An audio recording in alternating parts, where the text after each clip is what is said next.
guys.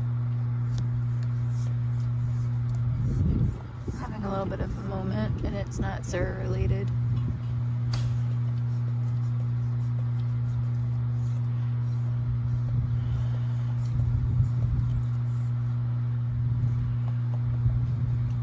I don't want anybody to fix it. I don't. It's something that's going to happen from time to time, and I've come to accept that it is, and I'm trying not to let it get to me, but it's one of those, like, you know, you live with it all your life, and it gets frustrating. Thank you. It's beyond frustrating sometimes. I just needed to talk about it. I am actually pretty dyslexic. Writing is not, as far as spelling and grammar, it's on the bottom of my ability list. It's not my strong suit, and I struggled with it all my life. Getting better, but when I'm tired or something, I can't picture words in my head, and I can't, when I'm writing, or even if I'm reading, my brain will just insert words, or I oftentimes get, you know, like there and there, or, you know, things that have sound the same but different meanings and spelled differently. My brain doesn't catch it, and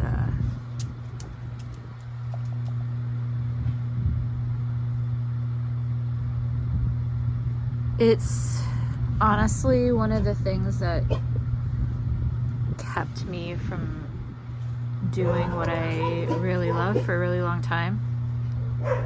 Somebody's in the back. I thought I wasn't smart enough. I really had a lot of self-doubt. Somehow I put myself through college and got my bachelor's and my associates, and didn't ask for help, but came across a lot of people in college who, because I didn't, and that's partly my fault, but report that I had a disability, I wasn't given special accommodations, and so there are professors that just would go off in the middle of a lecture about a student who didn't know how to spell, or, you know, and I just would sink into my chair. It's always been that way. And it's usually, I mean, it's not as bad when spell check helps it to a degree, but, you know, like I said, because my brain inputs words, I don't see them when I go to edit, because my brain just keeps flipping the word back to what I originally put, instead of seeing what it needs to be. And it happens every once in a while, and every once in a while there's somebody who says something in a way that's, it's just not a kind way to say it, and doesn't think outside of what their ability is.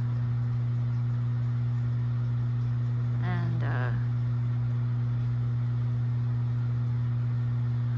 I've struggled my whole life with not letting it define me, and it's moments like this where I kind of let it define me, and get kind of sad,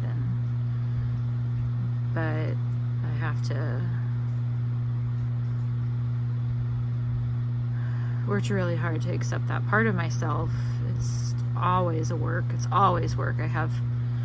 also doesn't help that I've got a little bit of a cold, and I don't feel very good, and so it was just a little, you know, I think more susceptible to being emotional today.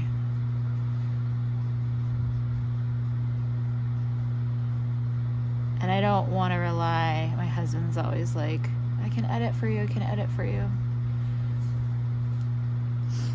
But I want to be able to be independent, you know, and not rely on anyone, so I just, with that is the reality of, I'm going to have mistakes every once in a while, and I'm going to have to just brush off stuff. It honestly is, it's the one thing that's ever held me back from doing anything. And eventually I always say I'm not gonna let it and prove someone wrong and do it anyway.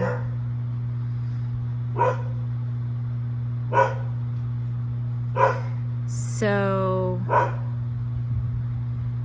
it is part of me, and I have to work all the time on being accepting of that, and not to look at it as a downfall, but that I am blessed in other ways. Like, I'm super visual and artistic, and when it's moments like this that I'm feeling down about my ability, I try to lean into those things that I'm really good at, which is caring for other people and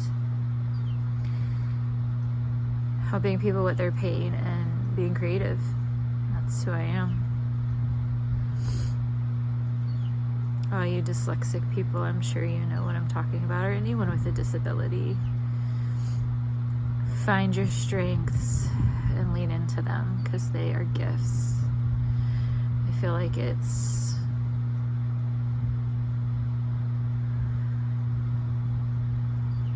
a way to find your purpose, right? I love the phrase, like, if you put a goldfish, it's like if you put a goldfish out of water and expect it to walk, of course it's gonna fail, right? Because it's not in the proper environment. It's not meant to do that, and so that's why I'm trying to I think of that, right? But you put it in water and you give it what it needs, it thrives.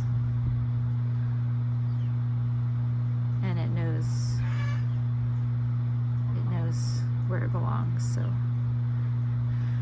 I feel better. Thank you for listening. It is one of those things that I have to work on all the time. So I really appreciate you guys letting me think that out and getting that off my chest. And I hope, once again, that helps somebody who struggles with the same thing or similar thing, any kind of learning disability or disability in general, where you're limited and get scrutinized for it, and your worth is valued by other people based upon that, and that's not who you are at all. So love the parts that are great and lean into it and embrace it. Thanks.